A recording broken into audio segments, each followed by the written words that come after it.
Bonjour tout le monde, j'espère que vous allez bien. Alors là, je suis à Konolinga. Je suis venu pour le cas de Crescence. Vous vous souvenez tous de Crescence? J'ai 45 ans, j'ai 4 enfants avec une seule personne. Ma première fille a 15 ans, la deuxième a 13 ans, mon seul garçon a 11 ans, ma dernière fille a 10 ans avec une seule personne. Je suis en train de pleurer que je me mets à genoux. J'appelle Jésus pour les enfants là.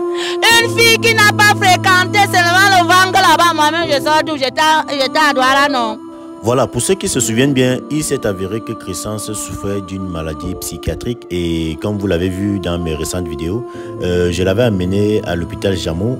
Elle a été internée à l'hôpital Jameau, précisément au village de l'Amour, pendant 1 mois, 2 semaines et 4 jours. Tout comme plusieurs autres malades de sa catégorie, elle a bénéficié d'un suivi médical assuré par une équipe de médecins spécialistes composée de psychiatres, psychologues, infirmiers et infirmières. Le suivi était accompagné par une prise de médicaments dont la grande partie était fournie gratuitement par l'hôpital Jameau parce que le village de l'Amour est sponsorisé par le ministère de la Santé publique et la communauté urbaine de Yaoundé. Le reste des médicaments de Crescence était acheté par l'argent que les âmes de bonne volonté envoyaient à son profit. Donc pendant plus d'1 mois, l'équipe de médecins du village de l'Amour, avec beaucoup de professionnalisme, a donné le meilleur de lui pour remonter, stabiliser Crescence tout en la préparant à sa réinsertion sociale. Je profite d'ailleurs de l'occasion pour féliciter et remercier Dr Laure Mengene et toute son équipe pour ce qu'ils font au quotidien pour des personnes atteintes de maladies psychiatriques. Et j'invite les personnes de bonne volonté à passer là-bas au village de l'Amour pour faire des dons de toute nature pour les malades. En fait, ce sont des malades parce que chez eux, c'est le cerveau qui ne fonctionne pas normalement, c'est le cerveau qui dysfonctionne. Crescence est donc arrivée en fin de séjour à l'hôpital Jameau.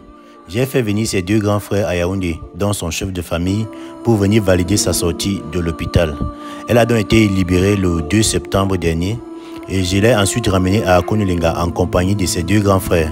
Elle est actuellement stable, mais pour continuer à garder cette stabilité, elle devra suivre son traitement tel que prescrit par les médecins. Prendre ses médicaments tous les jours sans interruption. Elle devra être entourée par les membres de sa famille qui doivent veiller à ce qu'elle prenne ses médicaments. Et aussi, sa famille doit lui apporter tout le soutien moral et beaucoup d'amour qui vont permettre à la maintenir stable. Elle devra se rendre à l'hôpital Jameau tous les 2 mois pour se ravitailler en médicaments. Donc pour cela, je profite pour l'occasion pour supplier toute la population de la ville d'Akonulinga, ses voisins, ses amis. Si vous remarquez qu'elle adopte un comportement qui signifie qu'elle est en train de rechuter, je vous prie d'alerter immédiatement l'hôpital Jameau. Ne lui offrez plus à boire. Ne permettez pas qu'elle puisse recommencer à prendre de l'alcool car elle doit rester mentalement stable pour pouvoir s'occuper de ses enfants qui viendront certainement vivre avec elle pour fréquenter. Quelques jours avant sa sortie de l'hôpital, je me suis rendu à Konolinga pour aller équiper sa chambre. Avec les aides que les âmes de bonne volonté ont envoyées, j'ai pu lui acheter un lit, un matelas, un réchaud à pétrole et plusieurs autres ustensiles de cuisine qui vont lui permettre de pouvoir préparer. Donc Crescence est revenue à Konolinga. Je remercie toutes ces personnes de bonne volonté à travers le monde qui ont envoyé les aides pour pouvoir prendre soin d'elle, surtout pour acheter ces médicaments qui coûtent cher et qui sont rares en pharmacie. Si vous avez encore la possibilité de lui venir en aide, n'hésitez pas car ses enfants doivent aller à l'école cette année. Elle doit trouver une activité qui va lui permettre de vivre et nourrir ses enfants. Actuellement, la somme d'argent que j'ai en caisse pour elle est de 100 000 francs. J'appelle donc encore les âmes de bonne volonté de lui venir en aide, elle et ses enfants.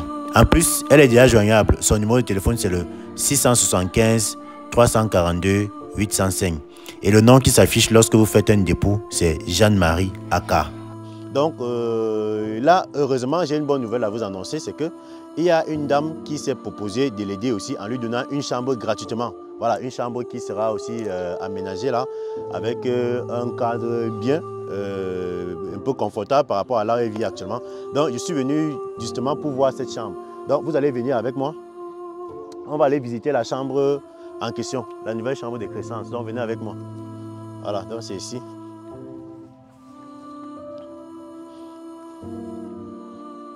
Voilà. Donc ici c'est beaucoup plus aéré, c'est un grand camp, c'est une dame qui a eu pitié d'elle. Voilà. Ici elle ne va pas payer le loyer, ça sera gratuit. Voilà, donc c'est ici. Vous voyez que le cadre il est quand même, parce qu'il faut que pour sa santé mentale aussi, il faut qu'elle soit dans un cadre qui est aussi un peu bien avec les gens. Donc la chambre c'est ça, voilà. Donc tu vas entrer, hein. Elle est encore sale. Ah, Voilà. La chambre est encore sale. Elle va juste venir faire le ménage. Voilà. Elle va venir faire le ménage ici pour essayer de mettre de l'ordre. Donc, on va se rassurer que tout fonctionne ici. On va se rassurer qu'elle ait l'électricité. Parce que là, vraiment, il n'y a pas le courant. Mais ce n'est pas grave. On va faire qu'il y ait le courant. Donc, et c'est une chambre qui est un peu aussi... elle est aussi un peu grande par rapport à là où elle est actuellement. Donc, je tiens vraiment à dire merci à cette dame, cette femme au grand cœur. Je ne vais pas dire son nom ici, qui m'a appelé pour me dire je vais donner une chambre à Crescence pour qu'elle puisse venir rester avec ses enfants. Vous voyez qu'ici, c'est beaucoup plus confortable. Donc, merci vraiment à tous ceux qui viennent Crescence en aide. Voilà. Et je tiens à dire aussi que l'aide, nous en avons encore besoin parce que ces enfants doivent aller à l'école. La rentrée, c'est dans quelques jours. Et jusqu'ici, il n'y a pas encore vraiment une suite par rapport à ces enfants qui doivent aller en 6e. Parce qu'il y a deux de ces enfants qui doivent aller en 6e. Il n'y a pas encore une suite. L'argent que les gens envoyaient, les petites aides que les gens envoyaient, c'est ça qui a permis à ce que je puisse la suivre jusqu'à présent. Acheter ses médicaments, voilà, parce qu'il y a des médicaments qu'elle va prendre à vie et qui coûtent vraiment cher, qui sont non seulement rares, mais qui coûtent cher en pharmacie. Voilà, aussi pour, avec ce même argent, j'ai utilisé pour acheter son lit, son matelas et des petits ustensiles, voilà, le petit nécessaire en fait pour venir, pour qu'elle puisse venir entrer dans la maison.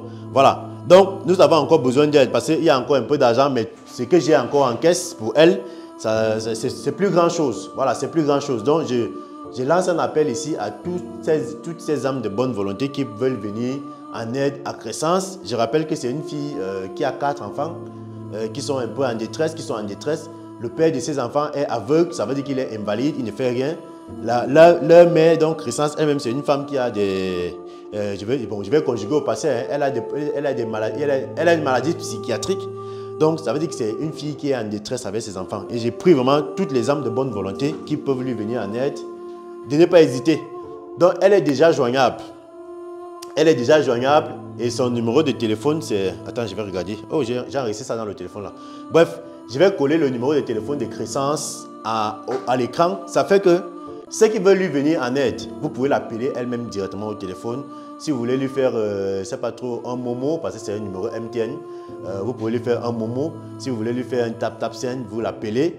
Et c'est un téléphone, genre, si vous doutez, vous allez pouvoir, je ne sais pas si c'est nécessaire qu'on lui installe WhatsApp. Comme ça, si vous voulez lui parler en vidéo, la voix vous rassurer que c'est elle, bon, on le verra. Bref, je laisse son numéro là au bas de l'écran pour tous ces gens qui voudront lui venir en aide et l'appeler. Parce qu'il y avait des gens qui voulaient justement l'appeler, mais quand je leur disais qu'elle n'est pas encore joignable, ils raccrochaient, ils n'appelaient plus. Donc, je lui ai acheté un téléphone. Bon, bonjour tout le monde, j'espère que vous allez bien. Alors, j'ai fait cette autre vidéo pour vous apporter les nouvelles de Crescence. Vous vous souvenez tous de Crescence, la jeune dame de 35 ans, mère de 4 enfants, qui sont presque en détresse et dont le père des enfants est aussi aveugle, que j'ai connu dans une vidéo, après avoir tourné une vidéo ici avec elle, et qui s'est avéré qu'elle est malade. Voilà. Donc, Crescence, elle sort de l'hôpital très bientôt. Et j'ai tenu à ce que je vienne d'abord faire. J'ai tenu d'abord à venir faire un peu de ménage dans sa chambre, à lui acheter un lit, le matelas, les draps, à équiper un peu sa chambre. Parce que vous savez que comme elle a des problèmes psychiatriques, quand elle va sortir de là, elle aura besoin d'un suivi, elle aura besoin d'être vraiment bien posée. C'est vrai qu'ici, dans sa chambre, elle ne va plus rester ici parce que les médecins recommandent qu'on dit qu'elle ne doit plus rester seule, elle va rester avec sa famille. Mais ici, je suis venu aménager cette chambre juste pour, il faut qu'elle ressente quand même aussi l'effet quand elle va sortir de l'hôpital. Parce qu'actuellement, elle-même, elle dit, étant donné qu'elle va bien, elle dit qu'elle a envie de rentrer à la maison pour venir s'occuper de ses activités, son commerce. Je crois qu'il y a encore son commerce ici, non? Il y a encore son commerce, non? Voilà. Donc, il y a encore son commerce qui est là, parce que même étant là-bas à l'hôpital, elle demandait que son commerce, elle espère qu'elle va venir trouver son commerce, elle espère qu'on a payé son loyer, elle espère que... Bref, donc, c'est juste pour vous dire qu'ici, ça sera à titre provisoire. Parce que je crois que ça sera quand même une fierté pour elle, qu'après sa sortie de l'hôpital, qu'elle vienne voir comment sa chambre est devenue.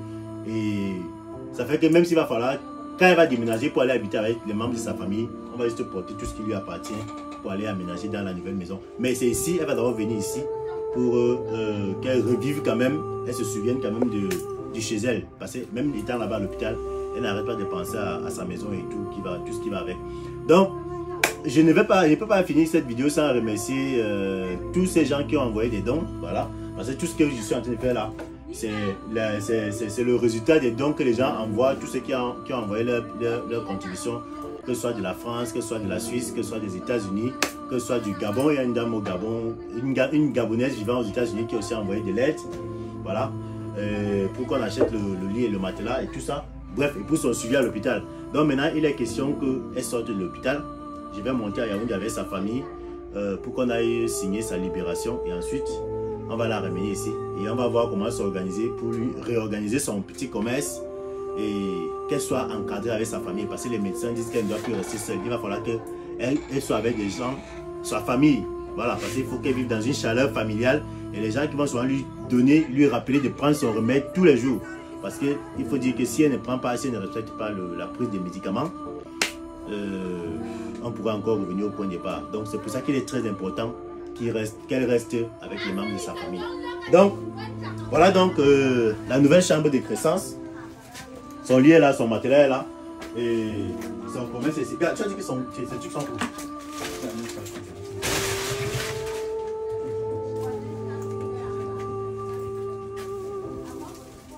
Ah, c'est sa torche.